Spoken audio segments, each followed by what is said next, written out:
আজ সকালে ঘুম থেকে উঠে দেখি আমার বাগানে কত কুমড়ো ফুল ফুটেছে। তো বরকে বললাম পটপট করে কুমড়ো ফুলগুলো তুলে নাও, তো আজকে কুমড়ো ফুলের বড়া খাওয়া যাবে। তো কুমড়ো ফুলগুলো ঘরে এনে ভালো করে ধুয়ে নিলাম।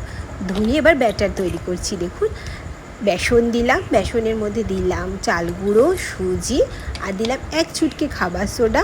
এবার দিলাম লঙ্কা গুঁড়ো, হলুদ গুঁড়ো, নুন, কালো জিরে, আর তার মধ্যে দিলাম পরিমাণ মতো জল। এবারে ব্যাটারটা ভালো করে গুলে নিলাম। গুলে ততক্ষণে আমি প্যানের মধ্যে তেল গরম বসিয়ে দিয়েছিলাম। তেলটা গরম হতে কিছুটা তেল ব্যাটারের মধ্যে দিয়ে আর একটু ভালো করে গুলে নিতে হবে। এতে করে কী হবে, কুমড়ো ফুলের বড়াগুলো খুব সুন্দর মুচমুচে খেতে হয়। এবারে ব্যাটারের মধ্যে কুমড়ো ফুলগুলোকে ডুবিয়ে পটাপট তেলের মধ্যে ছেড়ে দিলাম। এক পিঠ হয়ে গেলে আর এক পিঠ উল্টে দিলাম। ব্যাস, রেডি হয়ে গেল আমার মুচমুচে গরম গরম কুমড়ো ফুলের বড়া। তুলে নিলাম এবার কড়াই থেকে, আর পরিবেশন